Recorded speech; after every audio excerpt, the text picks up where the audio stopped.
Assalamualaikum warahmatullahi wabarakatuh. Bismillahirrahmanirrahim.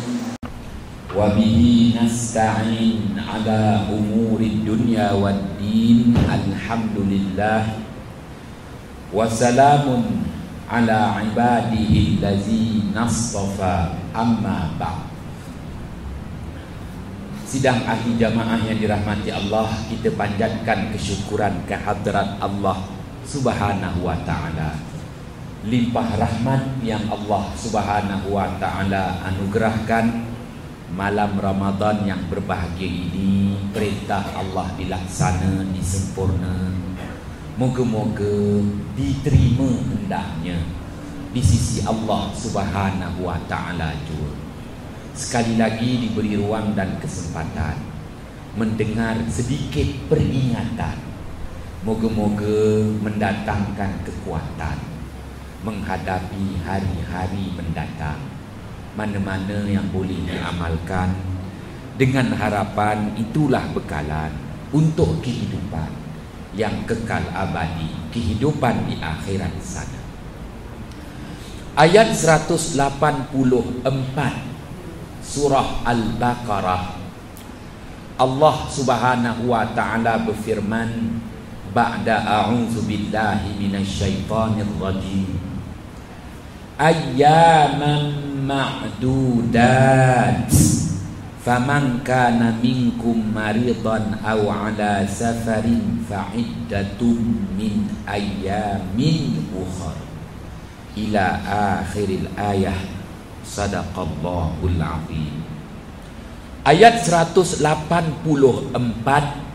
Surah Al-Baqarah, Allah Subhanahu wa ta'ala berfirman yang artinya, bulan Ramadan itu hari-harinya adalah hari-hari yang dibilang, dihitung, dikira, dinilai.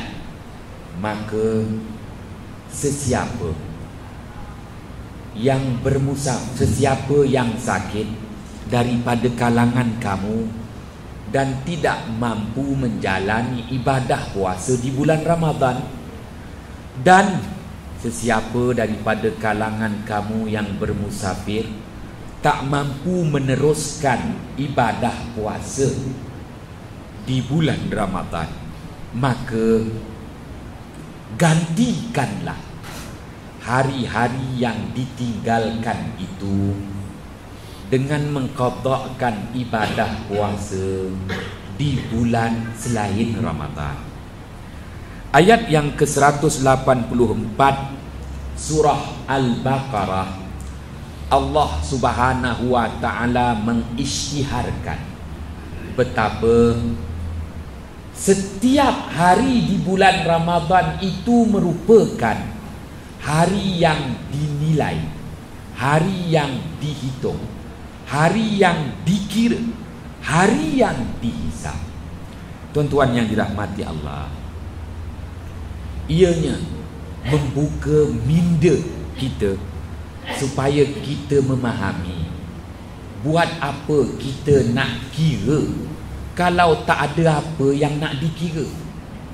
Buat apa kita nak hitung kalau tak ada benda yang nak dihitung.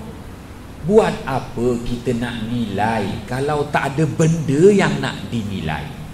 Ini bererti setiap hari di bulan Ramadan adalah benda yang dihitung.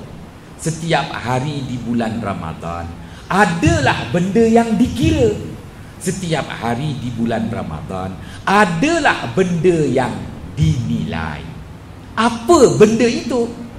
Ianya adalah hadiah-hadiah dari Allah Subhanahu wa ta'ala kepada hamba-hambanya di kalangan umat akhir zaman, umat Muhammad sallallahu alaihi wasallam yang menjalani ibadah puasa.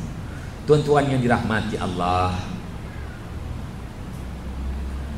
tadi imam membaca doa yang sudah ratusan tahun dibaca oleh atuk-atuk kita. Wa kullu layalin min layali syahr Ramadan. Setiap malam daripada malam-malam Ramadan, moga-moga mendapat anugerah, yakni hadiah-hadiah istimewa dari Allah Subhanahu wa ta'ala. Tuan-tuan yang dirahmati Allah, inilah istimewanya umat akhir zaman, umat baginda Muhammad sallallahu alaihi wasallam. Sebut sahaja Ramadan sudah tergambar di fikiran kita. Ramadan adalah bulan di mana Allah Subhanahu wa ta'ala banyak menganugerahkan kepada kita hadiah-hadiah. Tuan-tuan yang dirahmati Allah, tinggal lagi yang kita fikirkan hadiah. Dia mesti ada kotak, dia mesti ada reben, dia kan ada bunga kat tengah-tengah. Bukan bunga betul, bunga palsu. Lepas tu ada penulisnya, sempena ulang tahun apa. Kita fikirkan hadiah bentuk begitu. Kita tak fikirkan hadiah dari Allah itu lebih daripada apa yang digambarkan oleh mata kepala kita. Tuan-tuan yang dirahmati Allah, yang kita fikirkan hadiah tu seperti cabutan bertuah. Nak ramaikan orang datang mesyuarat di IBG, dibuat cabutan nombor bertuah. Dapatlah maknanya air gas yang menambahkan kadar kencing manis, hasil cabutan bertuah. Yang kita fikirkan hadiah dalam bentuk tu, hadiah dalam bentuk apa yang disebut kebendaan. Nampak benda itu. Walhal hadiah yang Allah Subhanahu wa ta'ala berikan itu tak mampu digambarkan, nak dilukis melalui lukisan. Hadiah yang amat istimewa. Tuan-tuan yang dirahmati Allah, ayyaman ma'dudat, hari-hari di bulan Ramadan itu adalah hari-hari di mana kita mendapat anugerah dari Allah. Macam anak aku bulan Ramadan pun, dia nyanyi lagu apa tahu? Sekiranya aku kaya, hari-hari aku raya. Aku cakap belum raya lagi. Tak, dia kata dekat TV nyanyi lagu tu. Sekira kaya, hari-hari hari raya. Sebenarnya aku cakap ni bulan Ramadan ni, setiap hari di bulan Ramadan sebenarnya kita berhari raya kerana mendapat hadiah dari Allah Subhanahu wa ta'ala. Tuan-tuan yang dirahmati Allah, dalam khutbah Jumaat yang lalu saya kemukakan kepada tuan-tuan bahawa apabila sebut sahaja hari-hari di bulan Ramadan, ianya adalah hari-hari Allah. Bi ayyamillah, hari-hari Allah. Wa zakirhum bi ayyamillah, ayat yang kelima surah Ibrahim. Dan ingatkanlah mereka itu dengan hari-hari Allah. Apa yang dimaksudkan dengan hari-hari Allah? Dua. Pertama, hari di mana Allah Ta'ala anugerahkan kepada hambanya akan sesuatu nikmat.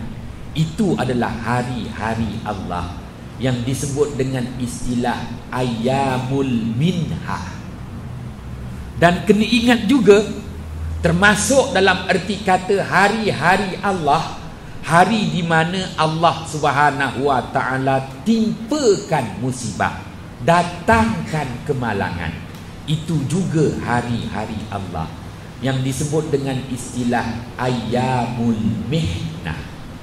Tuan-tuan yang dirahmati Allah, ya, maka bulan Ramadan hari-harinya adalah hari-hari Allah, di mana setiap hari di bulan Ramadan Allah Subhanahu wa ta'ala anugerahkan kepada kita dengan pelbagai hadiah. Sebab itu Allah Ta'ala sebut ayyaman ma'dudat, hari-hari yang dihitung, dibilang, dinilai. 1 Ramadan, 2 Ramadan, 3 Ramadan, 4 Ramadan, 5 Ramadan, 6 Ramadan, 7 Ramadan, 8 Ramadan. Kita dah membilang 1, 2. Allah Ta'ala suruh kita bilang, kerana setiap hari itu ada nilaian yang Allah Ta'ala berikan kepada kita.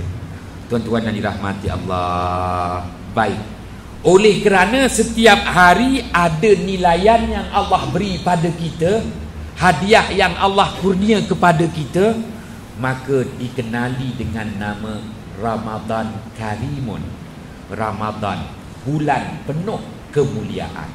Kerana setiap hari kita dianugerah dengan hadiah-hadiah dari Allah Subhanahu wa ta'ala. Mungkin tuan-tuan bertanya, yalah, dengar cerita dapat hadiah, mana hadiahnya? Wah, hadiah itu tak boleh nak dijelmakan di dunia yang begitu kecil. Kerana hadiah itu nanti akan dijelmakan sebaik sahaja kita menamatkan kehidupan di dunia. Kalau tuan-tuan boleh sekarang berhubung dengan almarhumah Datuk Sharifah Aini, silakan. Mungkin dia boleh cerita macam mana Datuk sekarang, dah nampak hadiahnya ke belum. Tapi tuan-tuan tak ada handphone, sama ada Alcatel ke, sama ada Digi ke, yang boleh berhubung ke alam barzah. Kerana terputus sama sekali antara alam syahadah dunia dengan alam barzah. Tuan-tuan yang dirahmati Allah, kenapa ya tak boleh nak berhubung alam syahadah dunia ni dengan alam barzah? Kerana alam barzah tu luas, alam dunia ini amat kecil. Sebagaimana yang saya ceritakan kepada tuan-tuan, bandingan alam barzah dengan alam dunia, alam syahadah, seperti perut ibu dengan kehidupan dunia. Tuan-tuan, bayi dalam perut ibu, apabila nak dilahirkan, bayi menangis. Setelah dilahirkan, bayi menangis. Kenapa bayi menangis? Sebenarnya bayi tak nak dilahirkan ke dunia, kerana bayi sudah selesa dalam perut ibu. Bayi merasakan perut ibulah segala-galanya. Cukuplah dalam perut ibu, secukup rasa, seenak selera, pengudaraan yang baik, tak perlu pening-pening. Tiba-tiba nak dilahirkan ke dunia, berontaklah bayi itu, maka menangislah si bayi. Sebaik sahaja dilahirkan, tanda memberontak, tak nak dilahirkan ke dunia, kerana telah cukup selesa di alam perut ibu sana. Itulah ibaratnya, ya, kehidupan di alam barzah. Tuan-tuan yang dirahmati Allah, tak ada siapa pun nak pergi ke alam barzah, kerana kita dah rasa segala-galanya ada di dunia.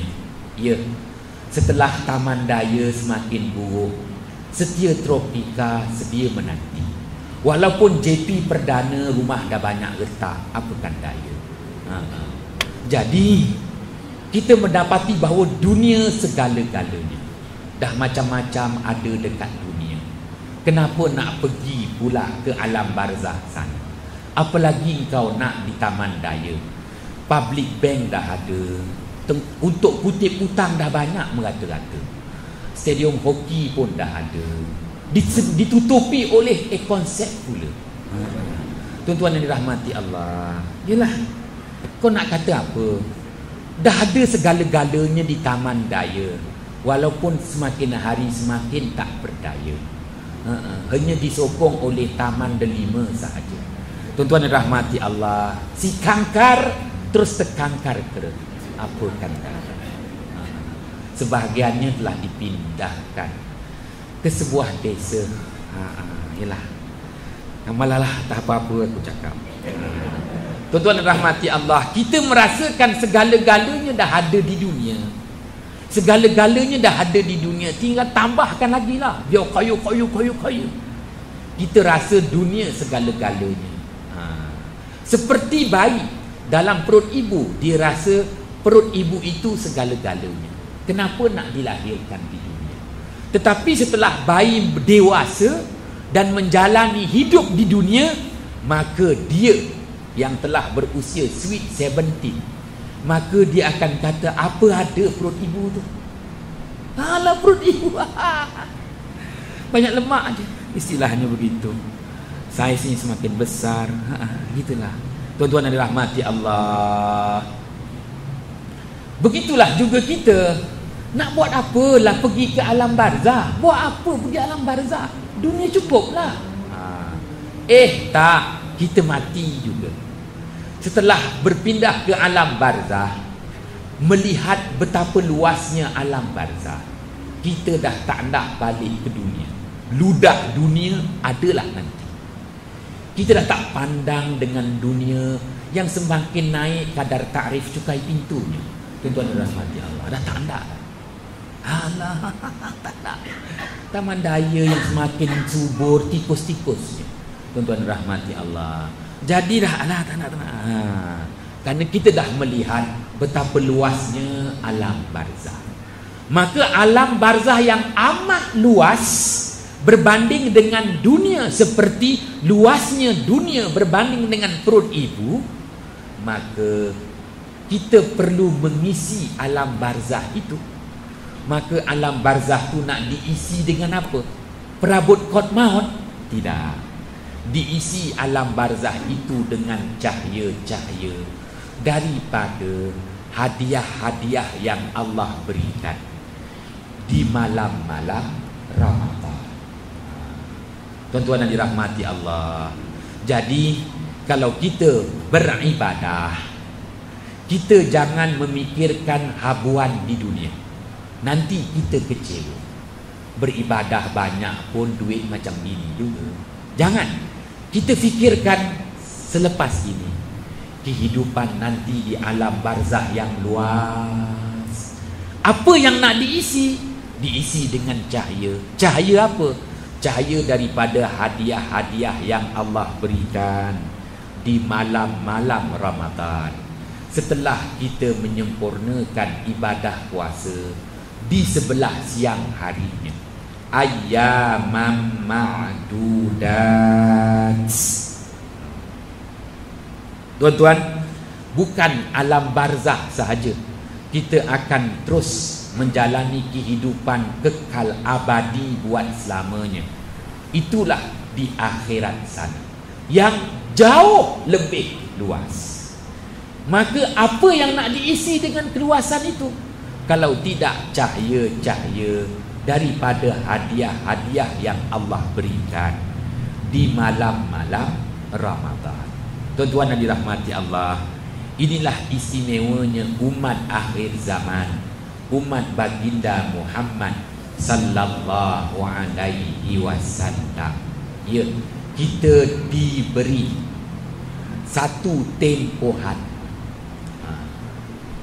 Kita diberi satu tempohan. Kalau sebut tempohan, maknanya bukan selalu.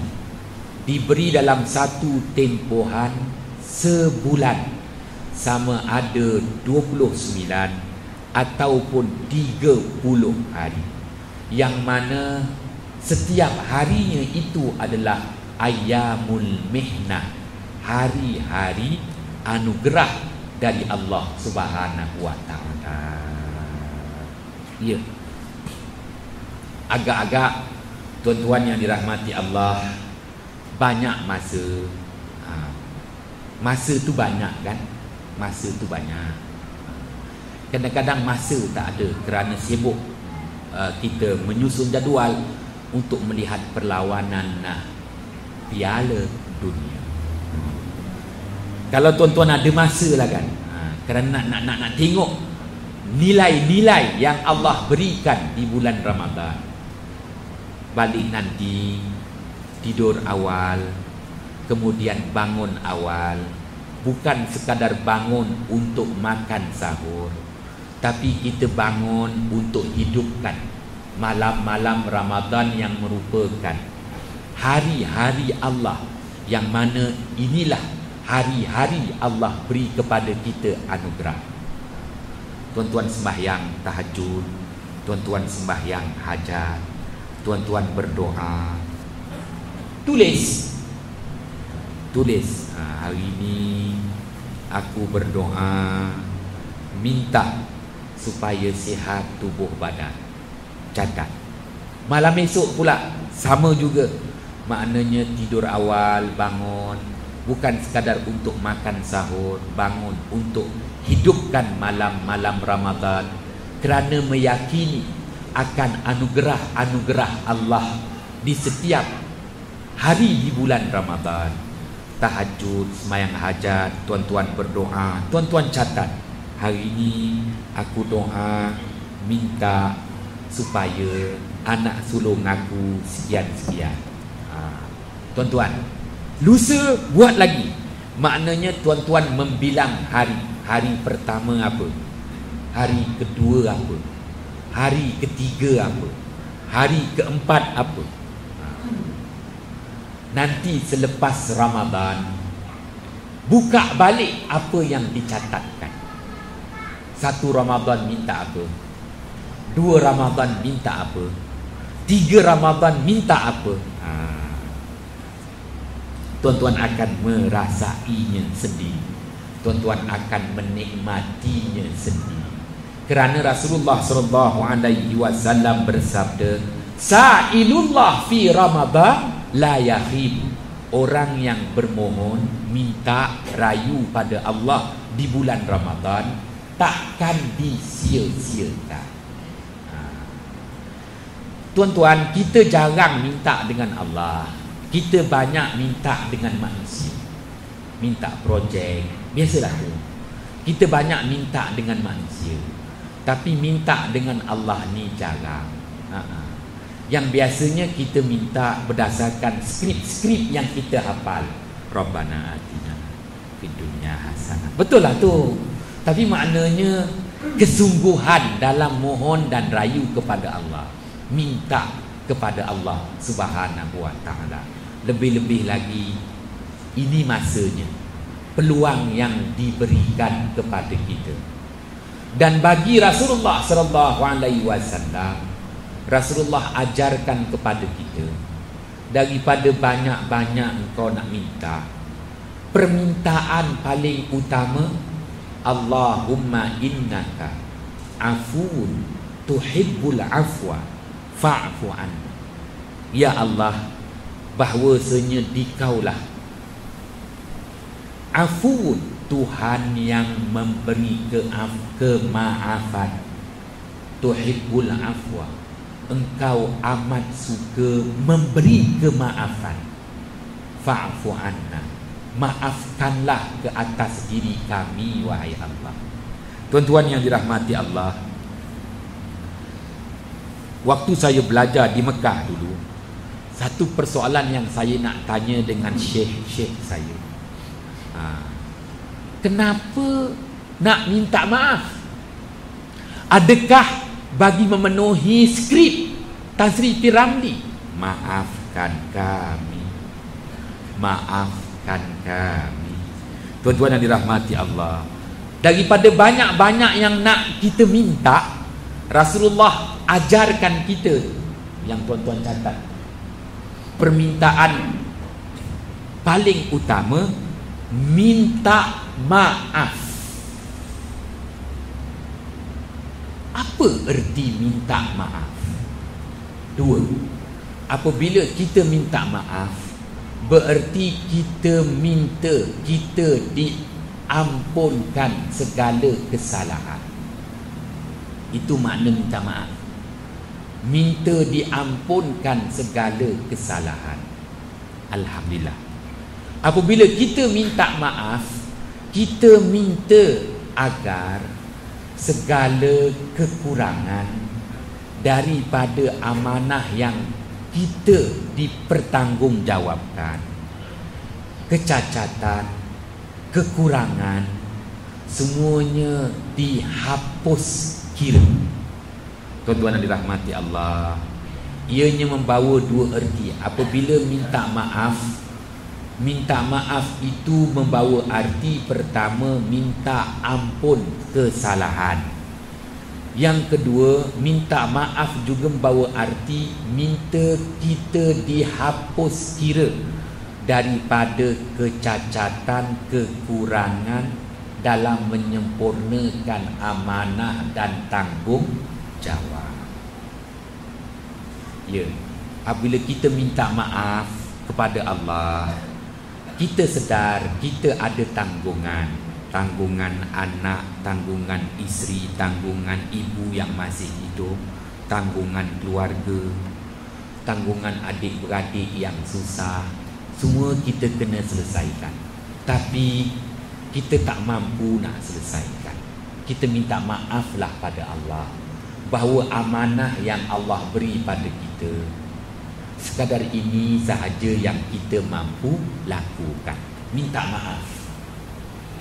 Begitu juga minta maaf terhadap ibadah. Kita buat ibadah, tuan-tuan. Dulu waktu muda, badan kurus, kita boleh duduk tahiyat akhir dengan sempurna. Macam aku dulu, duduk tahiyat akhir. Pantang tengok orang duduk tahiyat akhir tak betul, batal semayang. Asyik nak batalkan orang semayang. Sebatal semayang kau, batal semayang kau. Tetapi apabila aku dah gemuk, tiba giliran aku pula, aku pun dah tak boleh duduk tahiyat akhir. Baru aku sedar kenapa dulu aku cepat, maknanya mengherdik orang. Sekarang aku dah gemuk, nak duduk tahiyat akhir, nanti aku terbalik, terus duduk tahiyat awal. Mujur tak ada. Budak muda kata, batal semayang kau ustaz, batal semayang kau ustaz. Baru aku sedar, tuan-tuan yang dirahmati Allah, dulu orang ambil wuduk kita pun tengok, wuduk lebih kurang, batal wuduk engkau, batal wuduk engkau. Suka no batalkan wuduk orang. Sekarang kita pun dah gaun, badan dah gemuk, nak duduk terkencit terus, terpaksa ambil sembahyang pun berdiri. Dulu kita muda, kita kurus, kita boleh ambil sembahyang memenuhi syarat. Dah gemuk, dah gaun, boleh berdiri, nak duduk cangkung tergolek mati terus. Baru aku sedar, kenapa dulu aku suka tegur orang. Ya, sekarang sampai giliran aku pula. Kalau orang tegur saya pun saya tak marah. Saya pergi ke Kajang, pergi ke Bangi, saya ambil wuduk. Ada seorang budak muda dia terkenal lakukan, dia kata, "Ji, ambil wuduk kenapa berdiri, Ji? Sunnah Nabi bukan macam gitu." Aku diam aja. Tengok aku ustaz glamour pun kena tegur. Tak kisah tuan-tuan. Dalam hati aku, tak pulang ke budak, nanti kau gemuk macam aku, kau kena juga. Jadi tuan-tuan, itu erti minta maaf dengan Allah. Minta maaf mungkin ada cacat dalam ibadah kita. Wuduk kita mungkin tak sempurna. Kita memanglah berusaha nak sempurnakan. Kita pun tahu cara yang paling sempurna, tapi kadang-kadang tak berdaya. Di sinilah kita minta maaf dengan Allah. Allahumma innaka afuwun tuhibbul afwa fa'fu anna. Minta maaf di atas kekurangan, kecacatan, amal ibadah yang kita kerjakan. Tuan-tuan yang dirahmati Allah, kalau kita sembahyanglah, tiba-tiba ada seorang ustaz, dia bawa buku, dia nak bagi markah, memang tak luluslah kau. Ya, tuan-tuan yang dirahmati Allah, tapi kan kita laha ma kasabat wa alaiha ma iktasabat. Kita lakukan sekadar mana yang kita termampu. Dalam masa yang sama, kita minta maaf kepada Allah. Jadi minta maaf tu yang paling utama. Disitulah kita minta ampun di atas kesalahan. Disitulah kita minta maaf di atas kekurangan, kealpaan, kecuaian kita sendiri. Tuan-tuan yang dirahmati Allah. Sebab itu aku pun tanya, kenapa tak Rasulullah ajarkan kita doa, ya Allah, minta satu Mercedes mata belalang, mata belalang, mata belalang. Tak ada. Rasulullah tak ajar itu. Rasulullah ajarkan, Allahumma innaka afuun tuhibbul afwa fa'fu anna. Rasulullah ajarkan yang paling utama agar kita mendapat kemaafan dari Allah. Tuan-tuan yang dirahmati Allah, ya, ayyaman ma'dudat, hari-hari yang dihitung, dibilang, dinilai. Istimewanya bulan Ramadan yang dikurniakan kepada kita berbeza-beza. Anugerah Allah pada satu Ramadan tak sama dengan anugerah Allah pada 2 Ramadan.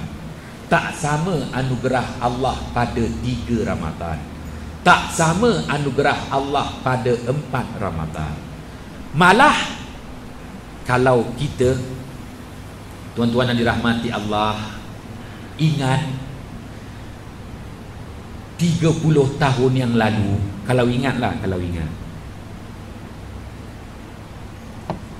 sebelum mendirikan solat tarawih, maka Pak Bilal tu kan tak biasa jadi Bilal. Jadi Bilalnya tarawih saja. Dia pun peganglah satu kertas, gigil pegang, gigil. Kelebihan tarawih malam pertama. Sekian. Orang pendengar buat tak faham. Semayang tarawih. Esok giliran dia macam lagi. Malam kedua. Dan kita akan dapati Bilal akan baca kelebihan tarawih yang berbeza-beza. Malam pertama, malam kedua, malam ketiga. 30 tahun kemudian tak ada siapa pun Bilal yang nak baca, kerana dah ada ustaz-ustaz menyatakan itu hadis palsu. Takut nak baca hadis palsu, sesat masuk neraka. Tuan-tuan dan rahmati Allah, kalau gitu atuk-atuk kita masuk neraka lah ya. Tuan-tuan yang dirahmati Allah, bukan begitu. Saya tak nak komen sama ada itu hadis palsu atau itu hadis yang sebenarnya. Tetapi yang saya nak nyatakan tuan-tuan, zaman sahabat, zaman tabi'in, mereka dapat membezakan satu Ramadan berbeza dengan 2 Ramadan, berbeza dengan 3 Ramadan. Suasana tu mereka dapat bezakan. Ini 3 Ramadan, ini 4 Ramadan. Mereka dapat membezakan suasana itu. Ya, anugerah-anugerah yang Allah berikan berbeza-beza setiap hari di bulan Ramadan, dan mereka dapat merasakan pada malam-malam Ramadan. Tuan-tuan yang dirahmati Allah, pun begitu hari ini kita dah tak dapat membedakan antara Ramadan pertama dengan Ramadan kedua. Kita hanya dapat membedakan Ramadan yang ke-9 ada kuih apa yang disediakan di belakang, macam tak berapa menyederakan. Jadi kita hanya dapat membedakan moreh ini apa menunya, moreh malam besok apa menunya. Perbezaan pada menu moreh, juadah yang disediakan. Tak apalah, teruskanlah tuan-tuan rahmati Allah. Yang saya nak bentangkan kepada tuan-tuan, zaman sahabat, zaman Rasulullah, mereka dapat membedakan setiap malam di bulan Ramadan. Sebab itu mereka tahu bilakah malam gilang gemilang, iaitu Lailatul Qadar. Mereka dapat merasakan. Tuan-tuan yang dirahmati Allah, apa pun itulah yang dimaksudkan dengan firman Allah, ayyaman ma'dudat. Tuan-tuan, ginilah. Setelah saya cadangkan kepada tuan-tuan, maknanya setiap malam di rumah nanti, sebelum tuan-tuan makan sahur, selepas sembahyang tahajud, tuan-tuan berdoa. Catat hari ni doa minta apa, nanti malam besok pula doa minta apa, malam lusa pula doa minta apa. Nanti selepas Ramadan tuan-tuan buka balik apa yang tuan-tuan pohonkan. Nanti tuan-tuan boleh buat checklist. Ada, jangan takut, aku taklah nak cakap apa-apa. Yang nak dinyatakan ada, kerana itu janji-janji Allah Subhanahu Wa Taala. Begitu juga cadangan saya, kalau tuan-tuan agak-agak malas nak catat, lainlah masjid itu dah biasa catat. Jadi tuan-tuan nak catat, malas sangat nak catat, cadangan saya lah. Tak ikut tak apa. Malam Ramadan, sebelum sahur, sembahyang sunat tahajud, sembahyang sunat hajat 4 rakaat 2 salam. 2 rakaat pertama tuan-tuan sembahyang sunat hajat yang terkemudian sebab. Di sama ada terdahulu sebab, terkemudian sebab. Ataupun dengan bahasa yang mudah, tuan-tuan sembahyang sunat hajat yang dah dapat. Tapi kau janganlah niatnya aku sembahyang sunat hajat yang aku dah dapat 2 rakaat kerana Allah Ta'ala. Tak payah. Sembahyang biasa je, sembahyang sunat hajat kerana Allah. Lepas bagi salam, tuan-tuan angkat tangan berdoa, ya Allah, hajat aku yang dah dapat ialah sebuah rumah di Taman Daya, berdinding kongsi. Sikit lagi hutang, tinggal sikit lagi. Tak apa, tuan-tuan ingat.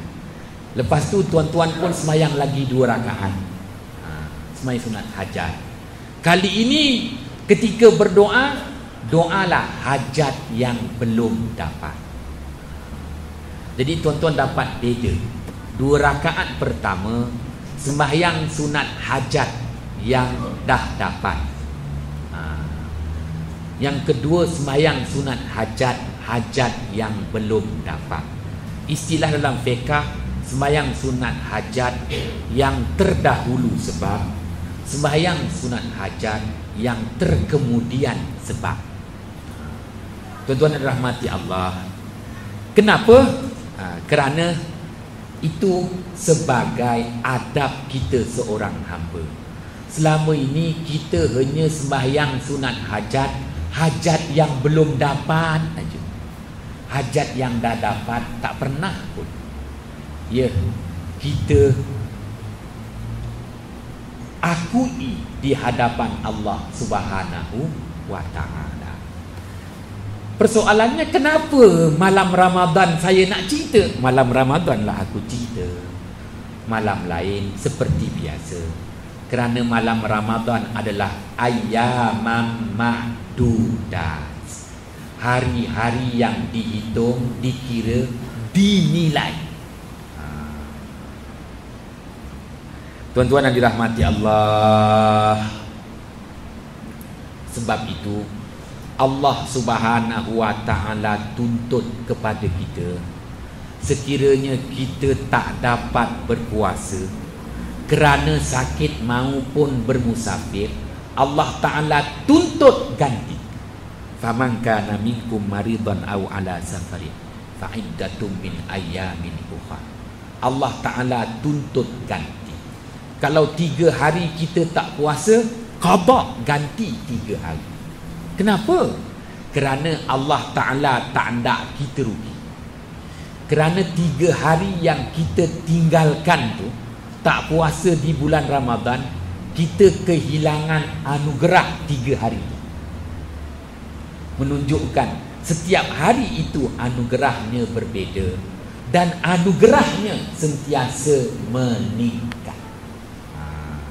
Tuan-tuan yang dirahmati Allah, ya, moga-moga kita bersemangat untuk meneruskan hari-hari yang mendatang. Masih panjang lagi, ya, baru melepasi 8 Ramadan. Kita akan meneruskan lagi hinggalah ke akhir Ramadan. Teruskan, bukan bersama dengan TV3. Ya, teruskan untuk meraih anugerah-anugerah dari Allah Subhanahu wa ta'ala. Ingatan kepada saya, kalau malam-malam tuan-tuan bangun, tuan-tuan berdoa, tuan-tuan rasa kelainan, jadi tak payah heboh-hebohkan kelainan-kelainan yang tuan-tuan rasakan. Malah tuan-tuan menunggu pula untuk malam-malam selanjutnya. Kalau masih tak puas hati, silakan SMS denganku. Tuan-tuan dirahmati Allah, ya. Jadi tak perlu hairanlah kalau malam-malam Ramadan ni tuan-tuan malam-malam bangun tahajud, tuan-tuan akan dapati sesuatu-sesuatu yang menganihkan kadang-kadang. Itu tak perlu mengejutkan. Itu bukan sesuatu yang memeranjatkan. Ya, kerana istilah yang kita perlu faham, ayyamam ma'dudat. Salah silap mohon jutaan kemaafan. Bismillahirrahmanirrahim. Fafahamnaha Sulaiman wa kullan ataina hukman wa ilma wa sakharna ma'a Daud al-jibala yusabbihna wa tayra wa kunna fa'ilin ya arhamar rahimin. Assalamualaikum warahmatullahi wabarakatuh.